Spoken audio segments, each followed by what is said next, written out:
Let's see, what's the phone number for the Toyota people? Hello, Toyota. Yeah, this is Chad here, the video maker. That Toyota test car you sent me, I don't think I'm going to be able to drive it. Oh, nothing serious, just a little fender bender. Of course, there's the issue of the pedestrian that went through the windshield, but this is no problem. Some new glass, a little buffing, be good as new. Can you send me another car? Why, a Lexus will be just fine. Yeah, drop it off my house tonight. Nice talking to you too. Well, it was nice of them to send me this Lexus. It's a lot easier than driving a Toyota with a hole in the windshield. The nerve of that pedestrian hitting me like that. This is the 2014 Lexus RX350 SUV. Now this is the RX350 Sport, which has some differences from the standard RX350. The base RX has a 6-speed automatic. The Sport has an 8-speed automatic. Also has paddle shifters on the steering wheel. We get all-wheel drive, larger 19-inch tires and wheels, and a sport suspension with heavier shocks. The all-wheel drive has a locking system for driving on sand like I'm doing right now. And naturally we get a higher price tag, up from $41,000 to $47,450. Plus with blind spot monitor $500, the navigation entertainment system at $49.20, heads-up display at $1,200,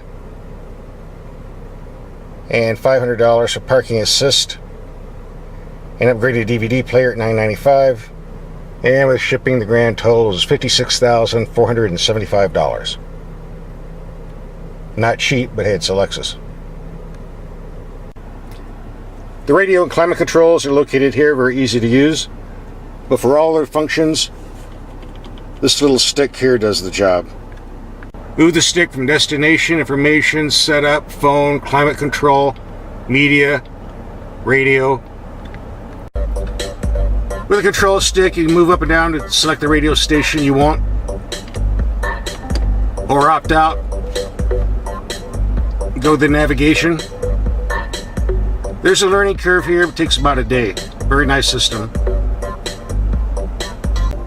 A nice gauge cluster, by the way. The sunroof is standard equipment on the F Sport, so you can watch things like this twirl around, I guess. Now, all RX models use the same 3.5-liter V6 engine. Difference is with this 8-speed automatic, highway mileage goes from 24 to 26 miles per gallon. And on low speeds, there's a lot more powerful acceleration with the 8-speed automatic.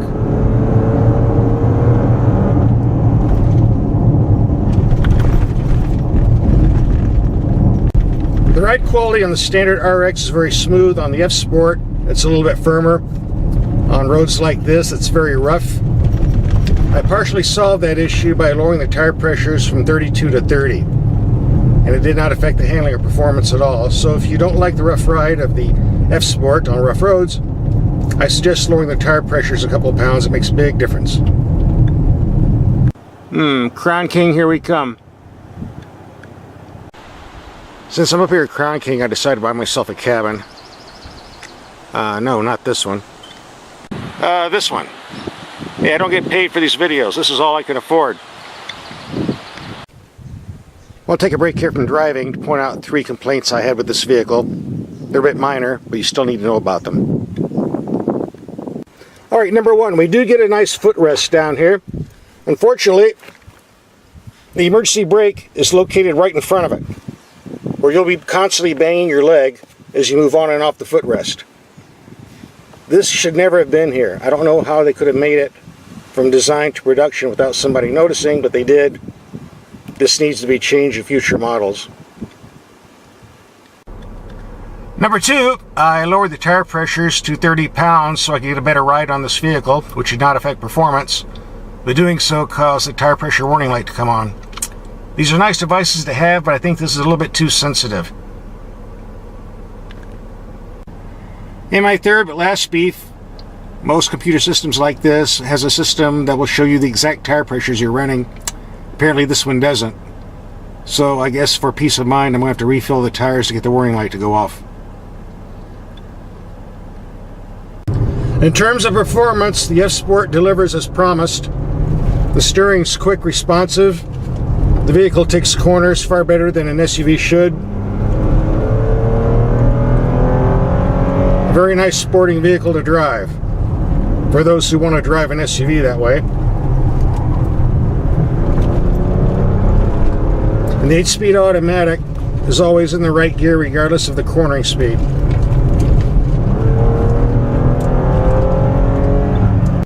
Here's an interesting set of tire tracks. Oh, cross the yellow line. Where are we going here? That's not good. Pieces of a busted taillight. Getting worse.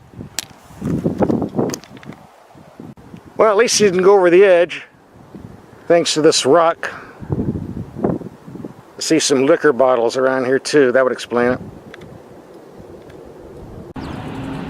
Overall, the RX350 Sport delivers in the performance department, but for general driving, I think the basic model with the softer, more comfortable suspension will probably serve you better for most driving situations. Either way, it's your pick. Now, if the price of the RX350 wasn't enough for you, how about this LX570? We got a base price of $81,780. Another $2,000 for a dual screen DVD. $1,500 for a leather trim package. Another $2,350 for an audio system. Park assist, $1,000. With shipping, $89,555. At least they didn't charge $110 for floor mats. The 8-speed automatic transmission is hooked to a big 5.7-liter V8 engine, 383 horsepower and 403 pounds-foot of torque. Gas mileage is 17 in the highway and 12 in the city. As you expect, this is a very sharp-looking interior, excellent materials and workmanship. A nice informative gauge cluster. Very simple radio controls. Got the volume here, tuning there, and choose your radio stations here. Then choose the sizes. Climate control, temp high, temp low. Press the button. You control it here. Very simple. The glove box is adequate in size, but you got to remove this monster phone book owner's manual first. Get it out of here. Put it in the back trunk under the seat. The suspension is totally adjustable. Sport mode, medium, or comfort. And you have all the controls for going off-road. 4-wheel high, 4-wheel low, crawl. This raises the suspension, I'm told about a foot, I haven't measured it yet. This lowers the suspension, and this is medium. We will be taking this off-road tomorrow. We do get that third row back seats. If you want them down for storage, simply press the magic button. And there you go.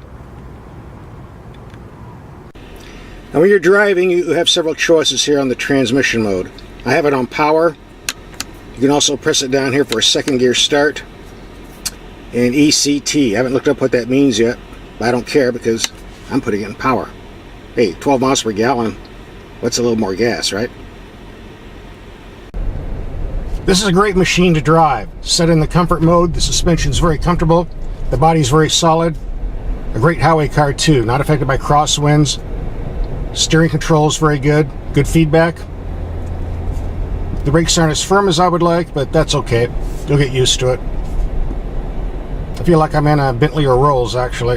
High off the ground and very, very powerful and a very nice interior. What else can I tell you? Now, in spite of the powerful engine and excellent transmission, keep in mind this thing's heavier than a Panzer tank. So while it does have get up and go, it takes a few moments to get there.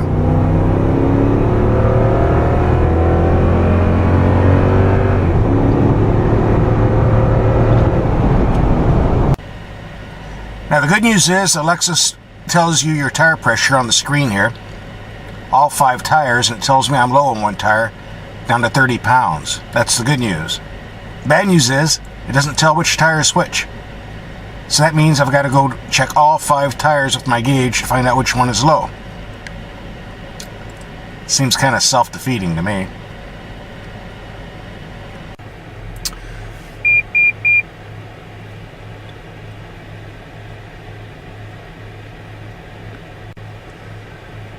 Well, I told you we'd be taking this off-road, and that's exactly what we're doing.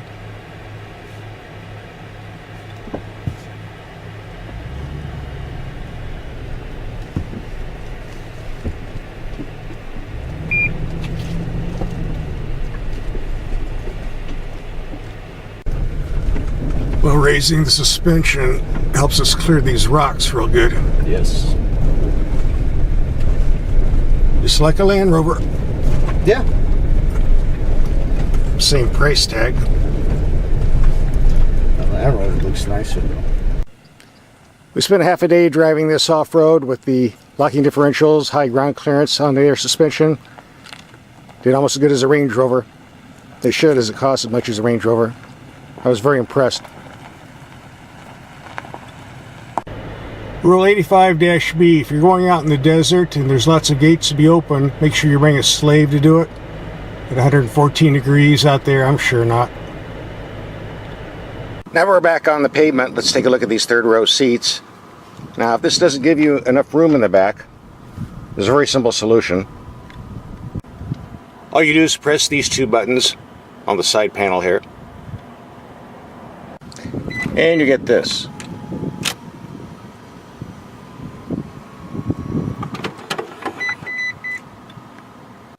Now you have enough room to fit a small table in here and other large items. A handy feature to have. Then that's why they're charging the big bucks. The second feature I liked had to do with this center console here. You lift the lid and here you have a cool box. Hit the power and it blows cold air into the box, sort of a small refrigerator. And I think someone left something in here. Oh. Must have been the driver before me, because you know I would never have liquor in a car. This Lexus is one of the best go anywhere, do anything vehicles I've driven in a while. You take it to the country club on a Friday night, park it next to the Mercedes and Audis. And Saturday morning you take it out four-wheeling with the Jeeps and the Range Rovers. I hate to get rid of it, although the gas bills are running up quite a bit. Definitely worth a look if you can afford it. Ooh, I think I see a putty cat.